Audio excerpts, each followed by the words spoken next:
혹시 제 오프닝 멘트 보고 또 전국에 계신 주부님들 아니 그럼 주부들이 먹으란 말이냐? 뭐 이렇게 하실지도 모르겠습니다. 자 이제 분위기 다시 돌아와서요. 자 웃는 낯에 이 침을 못 뱉는다 이런 말이 있죠. 그런데 그래서 그럴까요? 이 남자요 집주인만 보면 꾸벅하고 인사를 해야 됩니다. 홍순빈 아나운서. 네, 그렇습니다. 이 농가의 이 따뜻한 인심을 이용해서 범행을 저지른 사람이 있습니다. 그 사람의 범행 수법 영상으로 확인해 보겠습니다. 네. 네, 남성이요 두리번거리면서 약간 빠른 걸음으로 주택으로 진입하고 있습니다. 네. 그리고 잠시 후입니다.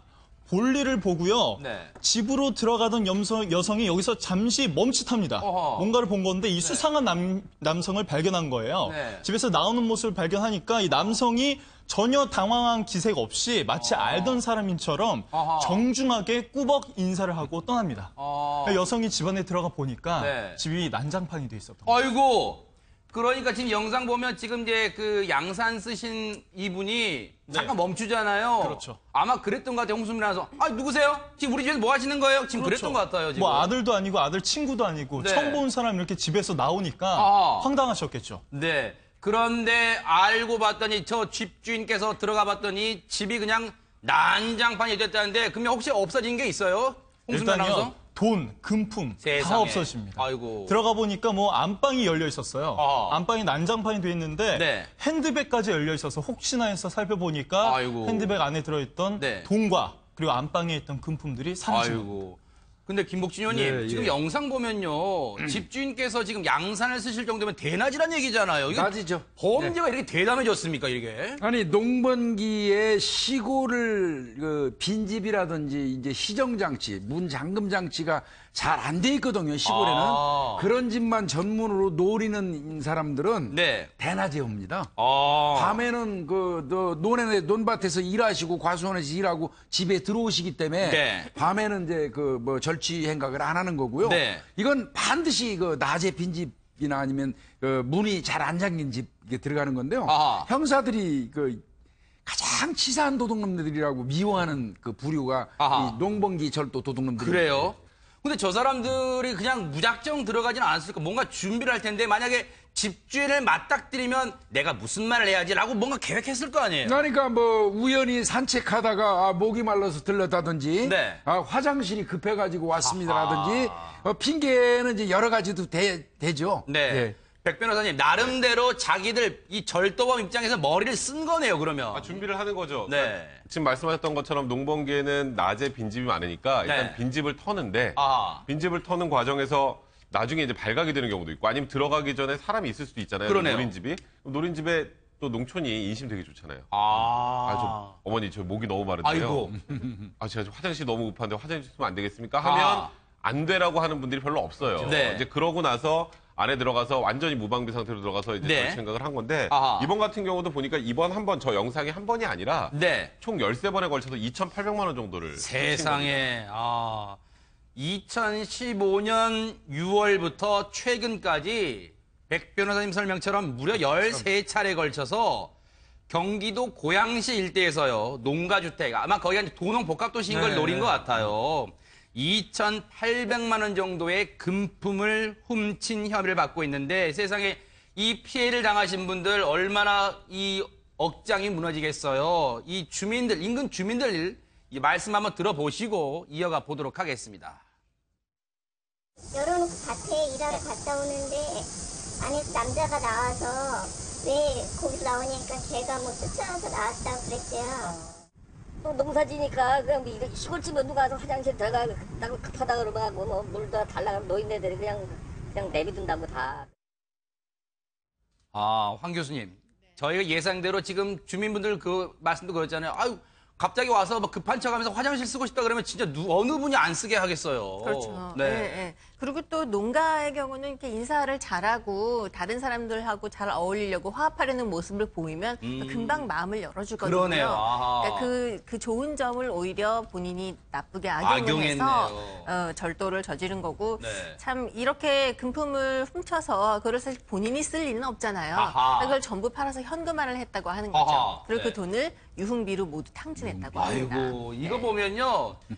이거 시쳇말로 요즘은 가면 답정너예요. 이렇게 훔친 거는 거의 유흥비로 이렇게 탕진하고 그러더라고요, 보니까. 뭐. 아니, 그 먹고 사는 데 쓰는 절도범, 그러니까 생계형 절도라든지 네. 생산적인 데 쓰는 절도범은 없어요. 그러니까요, 네. 예, 몰래 훔친 돈은 거의가 유흥비나 도박 같은 걸로 네. 예, 탕진한다고 보시면 됩니다.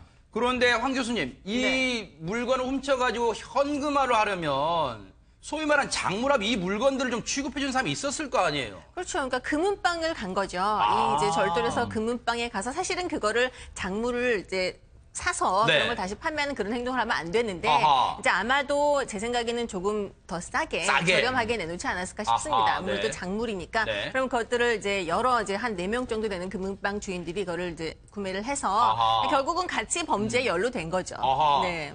백 변호사님, 이런 이 훔친 물건을 사준 금은방 주인들, 이 사람들도 같이 처벌받는 거예요, 그러면? 그건 당연하죠. 왜냐하면 통상적으로 물건을 살 때 이게 네. 훔친 건지 아닌지 잘 모르죠. 네. 그런데 귀금속집 주인이나 네. 전당포 주인은 주의 의무가 높습니다.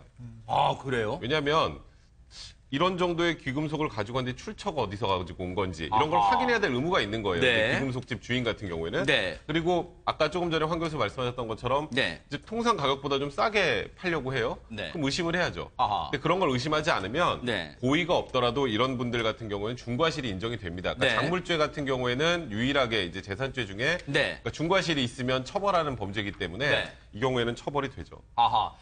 홍순빈 아나운서, 이 뉴스파이터에서 지금 전해드리는 이 내용을 지금 이 농가에 계신 분들은 유심히 보셔야겠어요. 그냥 흘려보낼 내용이 아니에요. 그렇습니다. 농가에서는 이제 따뜻한 인심을 베푼 거고 마음을 베푼 건데 그러니까요. 또 외지에서 사람이 뭐 급하게 화장실을 쓰겠다 이러면 얼마든지 집을 이렇게 열어준 네. 건데 이거를 오히려 악용을 해가지고 그러니까요. 계속 범죄를 반복해서 저지른 거는 네. 이제 농민들도 이 부분을 좀 생각해 보셔야겠습니다. 그러니까요.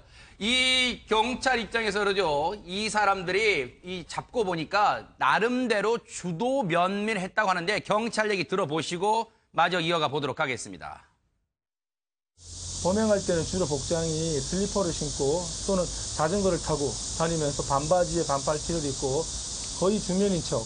농번기나 또 외출 시에는 일단 문단속을 철저히 하셔야 되겠고 또 더불어서 동네 주민이 아닌 외부 사람들이 왔을 때는 절대 집에 들이지 않았으면 와, 백 변호사님, 진짜 이 경찰 얘기 들어보니까 이 사람들, 이 절도범들 복장이 슬리퍼에 또 자전거 타고 반바지, 그냥 이 동네 주민 척 했어요, 진짜. 아니 복장을 좀 특이하게 했으면 네. 동네 주민들이 저 사람 누구지? 그러네요. 라고 생각을 하잖아요. 아. 근데 반바지에 슬리퍼에 반팔티 입고 왔다 갔다 하면 네. 잘 못 본 사람도 동네 주민 같아요. 아. 그러니까 내가 모르는 사람인가 보다. 그렇지. 그냥 네. 우리 동네 사는 사람인가 보다라고 생각하기 때문에 네. 최대한 저 동네 안에 녹아 들어가기 위한 복장을 한 것 같고요. 아하. 그러니까 제가 아까 13번 정도 절도행위를 했다 그랬잖아요. 네. 하면서 본인들의 범행 수법을 완벽하게 이제 정립을 한 거예요. 이렇게 하니까 이렇게 걸리지 하니까 않더라. 되더라. 그러니까 화장실 간다고 하면 할머니 할아버지들 문을 열어주더라. 네. 할머니 할아버지들은 혹여라도 절취해서 나가는 걸 알아도 못 따라옵니다. 아. 그런 상황에서. 그러니까 그런 집들만 고르는 그런 것과 집, 아하. 범행 대상, 네. 범행 방법 네. 그런 것까지 하는 과정에서 계속 진화를 했다 이렇게 보시면 아하. 됩니다. 그래서 이번 절도는 그냥 단순 절도가 아니고요. 그건 상습 절도죄에 해당을 그러네요. 하고 일반 절도죄보다 네. 2분의 1 정도 가중이 됩니다. 아하. 32년간 현장에서 발로 뛰신 경찰 생활하신 이 김복준 의원님, 이 현직에 계실 때 이런 비슷한 사건이 좀 많아요. 많았습니까? 예, 네. 농번기 때 한참 들에 뭐 밭에 나가서 일하시기 위해서 이제 비우는 경우 많거든요. 아하. 그것만 노려서 아까 제가 서두에 말씀드렸잖아요. 형사들이 굉장히 미워하는 도둑놈들입니다. 아, 그래요? 그 아하. 농촌에 가가지고 거기서 땀 흘려서 일하는데 그 틈에 그러니까요. 가가지고 훔쳐가는데 아. 근데 이제 대다수 이제 저희들이 현장에 이제 제가 현직에 있을 때 가갖고 노인분들한테 네. 어르신분 잘 잠그시고 이거 훔쳐가는 거 많습니다. 그러면 꼭 노인분들이 그렇게 얘기해요. 아유, 우리 집에 가져갈 가져갈 거 게 없어. 아이고, 이렇게 얘기하시는데 웃으면 안 되는데 죄송합니다. 그런데 아이고. 분명한 거는요. 이 절도범들은요. 네. 반드시 가져갈 게 있어요. 그 사람들 눈엔 보여요? 네, 그 사람들은 가져갈 게 있습니다. 뭐라도 가져갈 게 있어요. 네. 그렇기 때문에 항상 문 잘 잠그시고 네. 그리고 뻔하지 않습니까? 그 마을은 외부인 같으면 경계를 좀 해주시는 게 좋습니다. 아, 그리고 네. 이 개를 좀 길러주시는 것도 좋을 것 같고요. 아하.